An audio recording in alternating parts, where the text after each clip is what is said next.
शब्दसुरांच्या ओंजळीतूनी रंगच आयुष्याचे।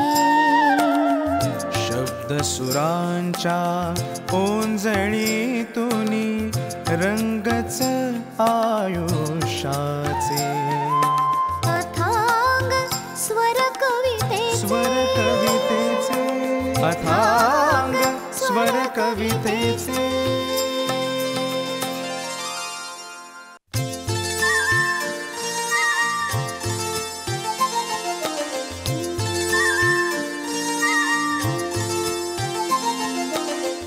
नमस्कार रसिको, ज्ञानेश्वर माऊलींच्या अभंगांचा अमृत वर्षाव आज आपल्या कार्यक्रमात आम्ही करणार आहोत। आणि या अभंगांमुळे स्वरकवितेचा हा मंच खरोखरच सोनियाचा होऊन जाईल असं आम्हाला वाटतं। आणि आज आपल्याबरोबर प्राध्यापक प्रवीण दवणे आहेतच। नमस्कार प्रवीणजी, अंतर्बाह्य स्वरूपात व्यापून असणारा श्रीहरी मी पाहिला असं संत ज्ञानेश्वर म्हणतात। अजी सोनियाचा दिनू भैरवी रागाच्या स्वरात हृदयनाथ मंगेशकरांनी या अभंगाची चाल गुंफली आहे। या अभंगाविषयी काही आम्हाला। ज्ञानेश्वर माऊलींना जो परमसाक्षात्कार झाला आणि परमसाक्षात्काराचा दिव्य आनंद त्यांनी वेगवेगळ्या प्रकारे अनेक अभंगांतून व्यक्त केला आहे। एक ओवी मला उद्धृत करावीशी वाटते। अमित सूर्य प्रकाशले, काय शब्द आहे। अमित सूर्य प्रकाशले तेज उदयो जाहले, ज्ञानज्योती फाकले दुणावनी गे माये। ज्ञानज्योती सुद्धा दुणावल्या आहेत आणि आतल्या ब्रह्मसाक्षात्काराचा जो दिव्य आनंद आहे तो पेलत नाही आहे। अशाच तऱ्हेचा आनंद त्यांनी विविध प्रकारे व्यक्त केला आहे। आणि माऊलींच्या भाषेबद्दल शब्दाबद्दल आपण बोलणं हेच मला असं वाटतं की अवधत्त केल्यासारखं आहे। त्यांनी म्हटले ते खरं करून दाखवलंय की माझा हा मराठीचा बोलू कौतुके, अमृतातेही पैजा जिंके। अमृत सुद्धा अपुरं वाटावं अशी गोडी माऊलींच्या आतल्या वात्सल्यामुळे त्याला आलेली आहे। संजीवनी, आता अभंग आपण सादर करणार आहोत। या अभंगामध्ये हा दिव्यानंद आहे आणि तुम्ही मगाशी जो शब्द येथे उपयोग दिलात त्याबद्दल मी तुम्हाला दया देतो। अमृत वर्षाव त्यांनी केला आहे।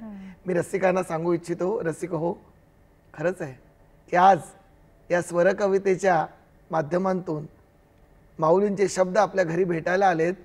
या वर्षावातून दूर होऊ नका, कारण जो भिजेल तो रुजेल आणि जो रुजेल तो बहरेल।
सोनियाचा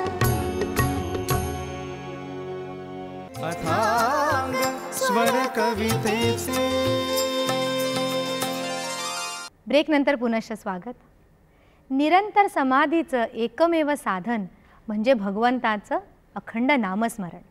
अशा नामस्मरणाने सगळीकडे शांतीचं दयेचं वातावरण होतं. प्रवीणजी, समाधी साधन संजीवन नाम असं संत ज्ञानेश्वर म्हणतात. ह्याच्यात एक ओळ येते की शमदम कळा विज्ञान सज्ञान, आणि ते म्हणतात की परतोनी अज्ञान येऊ नये. वा, ह्याविषयी काय सांगा.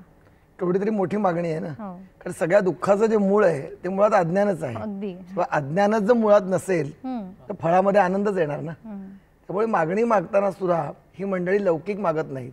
पुष्कळदा आपण परमेश्वराची भक्ती करताना ती आपल्या स्वतःच्या उंची एवढीच करतो आणि त्यामुळे आपली मागणी सुद्धा अगदी साधी असते. हे बक्षीस मिळावं, ते मिळावं, ते मिळावं, आणि तेवढं मिळतं आणि आपण थांबतो. परंतु विश्वात्मक देवाला प्रार्थना करणारे ज्ञानेश्वर माऊली हे मागणी सुद्धा मागतात, ते विश्वासाठीच मागतात. आणि तो आनंद व्यक्त करताना त्याने एके ठिकाणी असं म्हटलंय, परब्रह्मी दिवाळी चहू दिशांची ओम आहे. जेव्हा ज्ञानाचा दिवा उजळतो तेव्हा परब्रह्म दाटून येणारा प्रकाश सगळा जाणवतो. आणि हा सगळा आनंद होण्यासाठी अगदी सोपा मार्ग, कारण काय आहे, अगदी जो सामान्य माणूस आहे, प्रापंचिक आहे, त्याला प्रत्येक वेळेला काही सगळं ज्ञान वेद या सगळे काही त्याला काही करता येत नाहीये. त्याचं सोपं अतिशय अवलंब करण्याचा मार्ग म्हणजे नाम घेणं. हरिमुखे म्हणा, हरिमुखे म्हणा, पुण्याची गणना कोण करी. काय सुंदर आहे ना. हरिपाठाचे अभंग म्हटल्यावर असं वाटतं की डोलायला लागतो आपण. नुसतं परमेश्वराचं नाव घेतलं तरी सुद्धा पुण्य हे भरून येईल. आणि आजच्या काळात तर मला वाटतं की इतका आसक्त झालाय माणूस आणि सगळ्या दुःखाचं मूळच तिथे आहे. हे हवंय ते हवंय या नादात खरं जे हवंय ते मागतच नाही. ज्ञानोबांचे अभंग आपण ऐकताना कुठेतरी आपण त्या दिव्याला आपला दिवा वात लावूया आणि उजळूया. आणि मला असं वाटतं त्याची सुरुवात जी आहे ती नामापासून होईल. अगदी. रसिक हो, आज स्वर कवितेच्या मैफिलीला पुन्हा एकदा लाभलेत मंदार आपटे. मंदार, तुझं स्वागत. नमस्कार. नमस्कार. समाधी साधन संजीवन नामत्वता सादर करणार आहेस. मंदार, ह्या अभंगाचे संगीतकार फार थोर तारसनई वादक श्री मधुकर गोळवळकर, जे आकाशवाणीमध्ये सुद्धा अनेक वर्ष त्यांनी काम केलं आहे. आणि सर्वांचे लाडके बाबूजी उर्फ सुधीर फडके यांनी गायलंय. आणि आता तुझ्या स्वरातून होऊन जाऊ दे. समाधी साधन संजीवन नाम शांती दया क्षमा सर्वाभूती समाधी साधन संजीवन नाम समाधी साधन संजीवन नाम शांती दया क्षमा सर्वाभूती समाधी साधन संजीवन नाम समाधी साधन.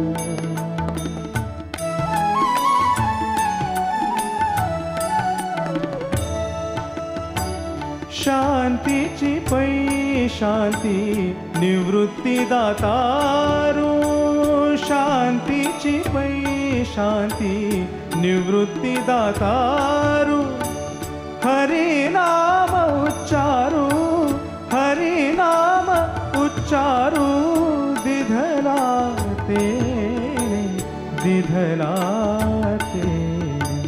समाधी साधन संजीवन नाम समाधी साधन.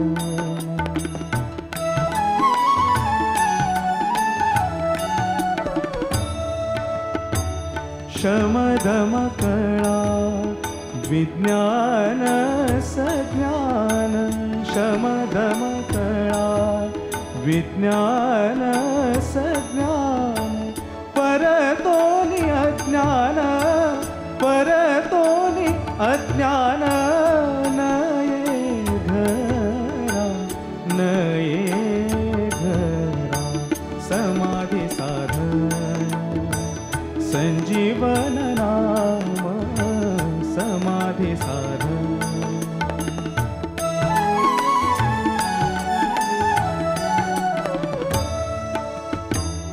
ज्ञानदेवा सिद्धी साधन अवीट ज्ञानदेवा सिद्धी साधन अवीट साधन अवीट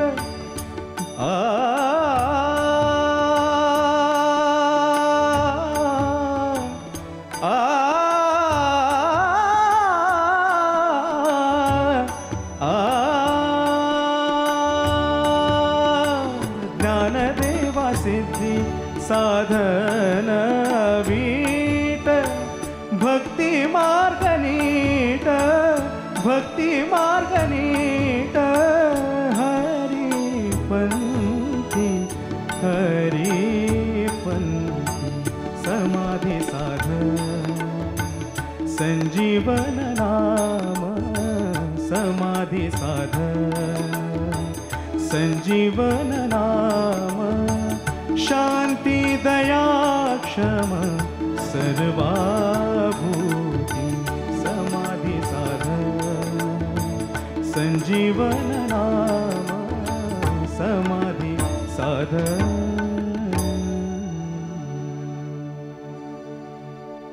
अथांग स्वर कवितेचे ब्रेकनंतर पुन्हा स्वागत. ज्ञानेश्वर माऊलींच्या अभंगातील विविध फुलं आपण आज वेचत आहोत. प्रवीणजी, ज्ञानेश्वरांच्या अभंगांमध्ये फुलांची वेगवेगळी नावं नेहमी येतात नाही का? अक्षरशः फुलांचं वेड तर नाही, रंगांचं वेड आहे. निळ्या रंगांच्या तर इतक्या छटा त्याने व्यक्त केल्या आहेत की सांगता कामा नये. कारण मुळात त्यांचं जीवनावर आणि चराचरामध्ये भरून उरलेल्या चैतन्यावर प्रेम आहे. हो. आता आपण जो अभंग घेणार आहोत त्याच्यात त्यांनी तो आनंद व्यक्त केला आहे परमात्मा भेटीचा. जसं संत तुकाराम म्हणतात आनंदाचे डोही, तसं ज्ञानेश्वर महाराज म्हणतात अरे अरे ज्ञाना झालासी पावन. परमात्म तत्वाविषयी त्यांचा सर्व संदेह दूर झाला. ते म्हणतात की तुझा तूची देव तुझा तूची भाव. खरंय. दीपकी दीपक मावळल्या ज्योती दीपकी दीपक मावळल्या ज्योती घरभर वाती शून्य झाल्या. आत्मतत्व आणि परातत्व एकरूप होऊन प्रकाशाच्या शिवाय काही उरलेलंच नाहीये. आणखीन मला एक गोष्ट रसिकांना सांगावीशी वाटते आणि रसिक त्याला अगदी मनापासून दाद देतील. ते म्हणजे या भावंडांच्या नावाविषयीची एक गंमत आहे. कारण कुठेतरी वाचलेला तो संदर्भ आहे, पण या ठिकाणी तो मला उजळावासा वाटतो. शेवटी माणसाला जी आवश्यक असते ती मुक्ती, म्हणून शेवटी मुक्ताबाई आहे. पण मुक्ती मिळण्यासाठी आरंभी प्रपंचातून निवृत्ती, म्हणून पहिले निवृत्ती, निवृत्तीनंतर जगण्याचं ज्ञान मिळतं म्हणून दुसरं ज्ञानेश्वर. आणि ज्ञानाचा सोपान म्हणजे जिना चढल्यानंतर मिळते ती मुक्ती. तेव्हा मला असं वाटतं की या नावामध्ये सुद्धा ज्ञानेश्वरांचे वडील विठ्ठलपंत यांनी सुद्धा ही नावं नुसतीच अशी ठेवली नाहीत की ज्याला कोणी नावं ठेवावीत, नाही का? त्या नावाला सुद्धा एक पारमार्थिक असा आधार आहे.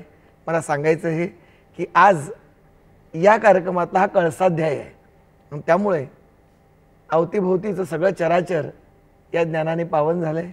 तो अनुभव आपण सगळेजण घेणार आहोत आणि पूर्ण प्रकाशात न्हावून निघणार आहोत स्वरांच्या आणि शब्दांच्या. प्रवीणजी, हा अभंगाला बाळासाहेब मंगेशकरांनी राग तोडीमध्ये इतकं सुंदर बांधलेलं आहे. मला एका ओळीचं तुम्हाला विचारायचं होतं. मुरडुनिया मन उपजलासी चित्ते कोठे तुझं रीते न दिसे रया, असं ते म्हणतात. काय एकदा सूक्ष्म मन झालं आणि विराटाचा स्पर्श झाला की आता वळण्याची सोयच उरत नाही. कारण प्रपंचाकडे पुन्हा बघायला लागलं तरी सुद्धा प्रपंच हा प्रपंच म्हणून दिसतच नाहीये. सगळं तेजाकार झालंय, विश्वाकार झालंय, प्रकाशमय झालंय. मुरडोनी शब्द किती छान केलाय.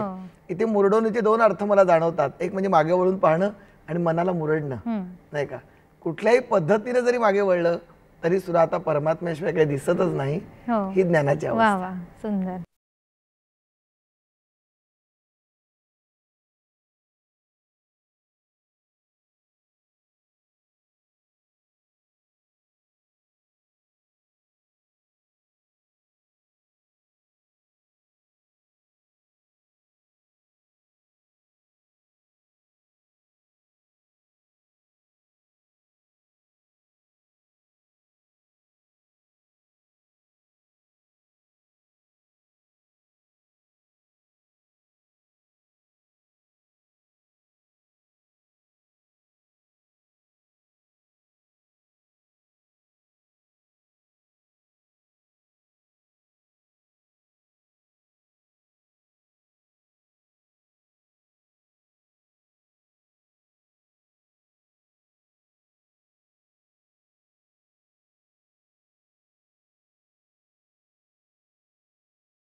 मा